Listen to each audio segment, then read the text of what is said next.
I may not get there with you, but I want you to know tonight that we as a people will get to the promised land.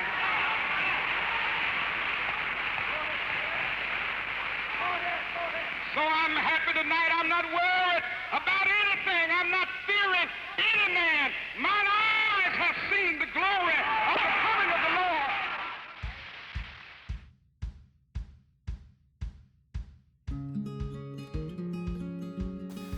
Hey guys, how we all doing? Welcome back to another installment of my History Channel series, in which today we will be looking at the background of the American Civil Rights Movement. Now, in order to understand why the Civil Rights Movement was necessary at all, we have to trace our way back a little bit into US history, and we're going to start at the Civil War. After the Civil War, the United States had passed a series of Reconstruction Acts and amendments that aimed at giving African Americans full equality under the law. The 13th Amendment abolished slavery in the United States, flat out. Slavery could no longer be done. The 14th Amendment would make all former slaves citizens of the United States, with the one interesting exception of American Indians, or Native Americans. They were not considered citizens under the law. And then finally, the 15th Amendment will give all men the right to vote, regardless of race, color, or previous condition of servitude. So looking at these amendments, we would think, hey, hooray, we fixed this, right? Everything's good. African Americans now have rights just like white Americans do. If you want the thing you love, you did it! Congratulations! However, in practice, this was not the case. The rise of something called the Ku Klux Klan would serve to intimidate, harass, and terrorize African Americans living in the South. The Ku Klux Klan was formed by a former Confederate general named Nathan Bedford Forrest. And what he did was, he started up this club called the Ku Klux Klan. They'd all dress up in their robes and their bed sheets and act like a bunch of ghosts or spooks or something.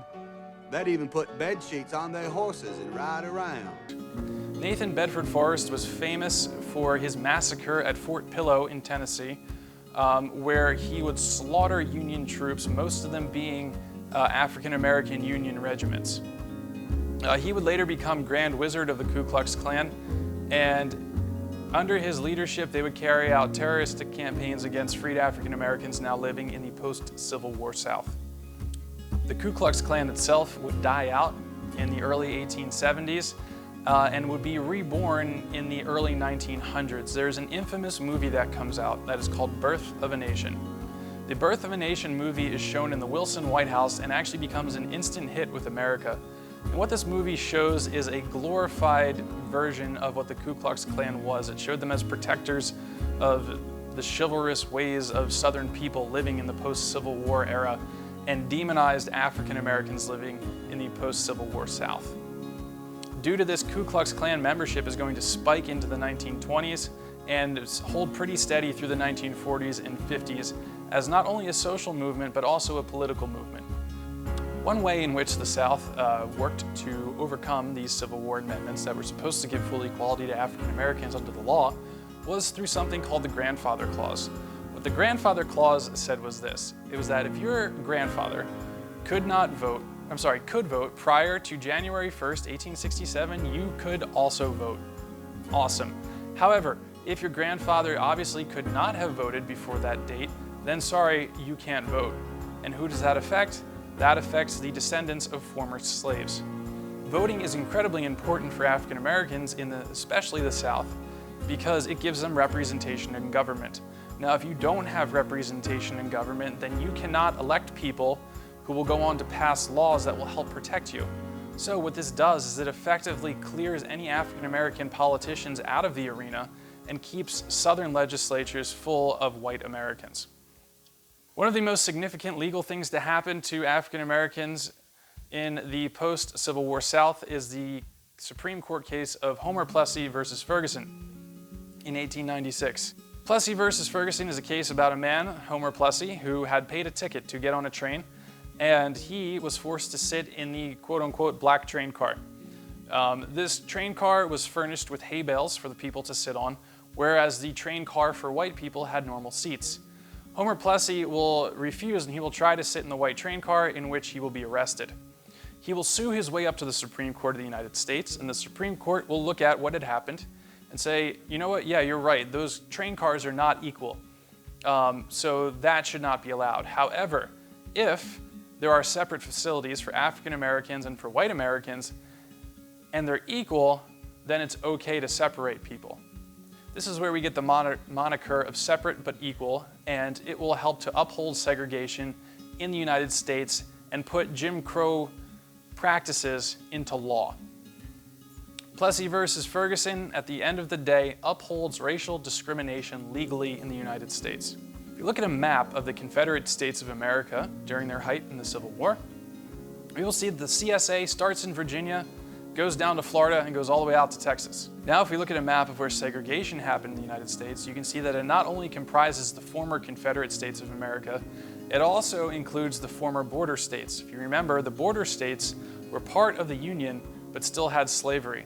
And we can see that after the American Civil War is over, these states will enact segregationist laws. And then finally, if we look at a map of where lynchings take place, you can see that they overwhelmingly take place in the American South, specifically against African Americans.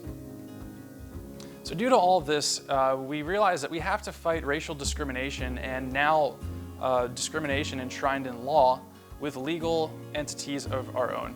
So the NAACP will be founded in 1909, and this stands for the National Association for the Advancement of Colored People. What the NAACP did was it would use legal means to fight segregation. So they will use lawsuits and nonviolent protests, all sorts of legal means, filing injunctions against racist laws that are coming up on the books, etc., in order to try and stop this from happening and to start to get a precedent going that racially discriminatory laws in the United States were not okay. Separate but equal would be the law of the land until 1954, and what this meant was that all public facilities, including restaurants, grocery stores, beaches, pools, public parks, transit, you name it, was segregated.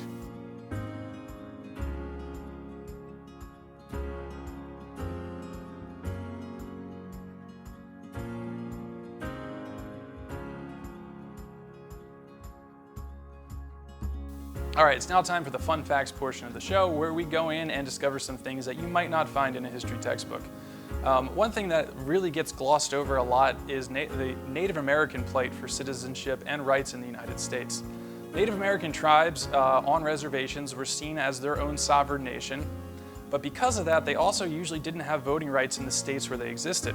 In 1924, President Calvin Coolidge will pass the Indian Citizenship Act, aimed at giving Native American peoples the right to vote in the United States. However, he and Congress actually won't enforce it nationally, so while it exists on the books, there's no legal means to enforce it and give Native Americans voting rights. It actually comes down to the states to do so, and the very last state to do this is Utah in 1962. Jazz is also caught up in the civil rights movement because jazz was traditionally an expression of African American music and culture. One of my favorite jazz artists, Louis Armstrong, who had a voice like a dump truck filled with gravel, became a cultural ambassador for the United States during the 1940s and into the 1960s, where he will travel throughout the world spreading American music and playing his trumpet. Armstrong is known for songs such as What a Wonderful World, which you've probably heard before, and he also appears in old Disney shorts. I see skies of blue, clouds of white. However, in 1957, during the crisis at Little Rock, Arkansas, which we'll cover in the next video, Armstrong is traveling abroad and is supposed to go to the Soviet Union to go play some jazz for the Russians.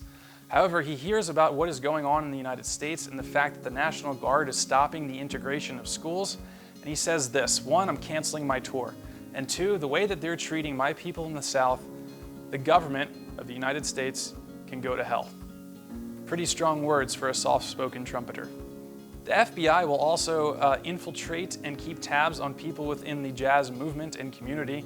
They will compile dossiers, which is a fancy word for files, on not only thousands of jazz musicians, but also celebrities and people in Hollywood, actors, professional baseball players, you name it. If the FBI thought you were working against America, they were keeping tabs on you.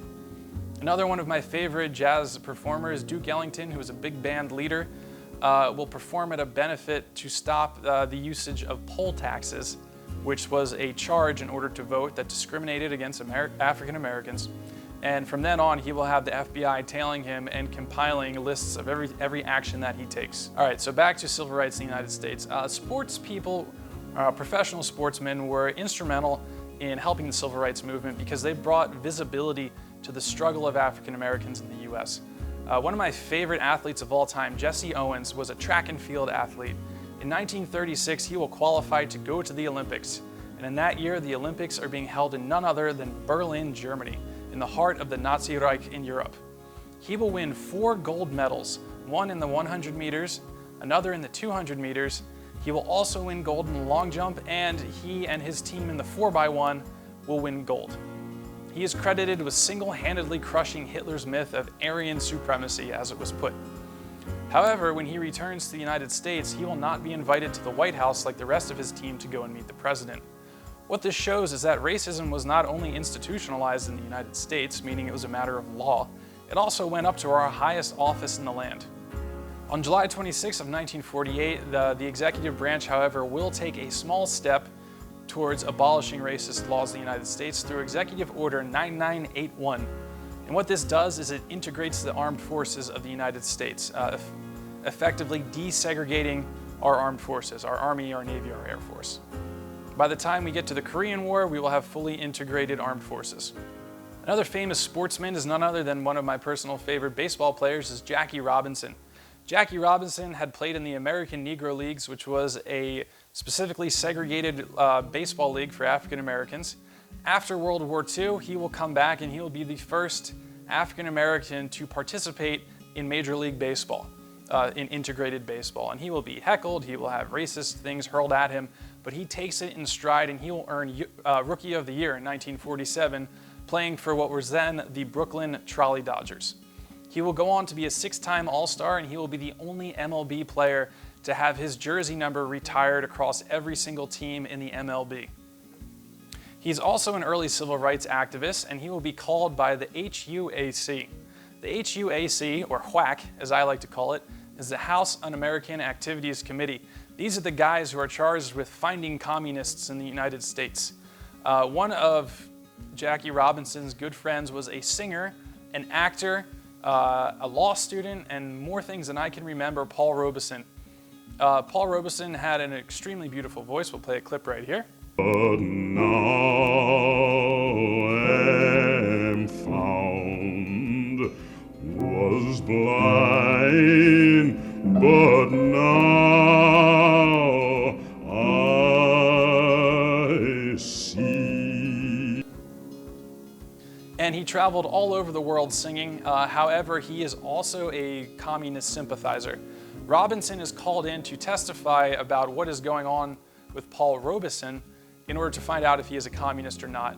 Jackie Robinson will choose his words very carefully when he testifies against Congress, and he will say this: Negroes were stirred up long before there was a communist party, and they'll stay stirred up as long after the party has disappeared, unless Jim Crow has disappeared by then as well. Essentially what he's saying is this: look, if you're not going to treat us fairly in a democracy, then we're going to sympathize with whatever else is out there that says it's going to give us an equal chance in life and government. However, even though he does choose his words very carefully, Paul Robeson will end up being blacklisted from all mainstream theaters and concert venues by the FBI. His records will be banned. They cannot be sold in American stores, and the FBI will destroy and confiscate and destroy his passport so he can never travel internationally again. Finally, in 1954, we get to Brown versus Board of Education, our very first push against racist laws in the United States. I think a lot of the time when we talk about Brown versus Board and the way it's taught at lower grade levels is that Brown versus Board happened and then segregation was gone and everybody was happy. Really, Brown versus Board of Education is just the small snowball that gets the avalanche going. It's going to take almost 2 more decades, well into the 1970s, for legally speaking African Americans to get full rights under the law.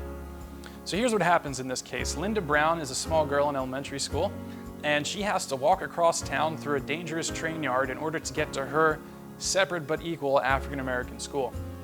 Her father sues, and in what becomes a class action lawsuit, meaning multiple people sue, the Board of Education of Topeka, Kansas, in order to allow her to go to a white school that is right by her house in order to have a safer passage to school. This will eventually be struck down and appealed and struck down and appealed, and they will work their way up to the Supreme Court of the United States, wherein eventually the Supreme Court will rule unanimously that separate but equal can no longer exist in public education. What many psychologists have said is that if you were to put two people in different rooms and they were identical, brick for brick, book for book, taking one portion of American society, in this case African Americans, and putting them in a different room tells them that they are inherently unequal, even if everything is identical. By the fact of removing them from society, you have told them that they are inferior. Not to mention the fact that schools for African American kids were very poorly funded, had massive class sizes, and were using well outdated textbooks. Their education was not even close to being equal to what white Americans were receiving. So after this decision, schools will be desegregated. However, it will take a little bit. We're going to get into that in our next section. It doesn't just happen overnight. Many states in the South will resist outright, and what they will do is they will just close down schools in predominantly African American neighborhoods, so that logistically speaking, it is hard for these kids to then get to their new integrated school. Also, private schools will open in the South as an alternative for white students to go to. All right, guys, thank you so much for tuning in, and I will see you all next week when we get to part 2 of our civil rights segment. And as always, you stay classy.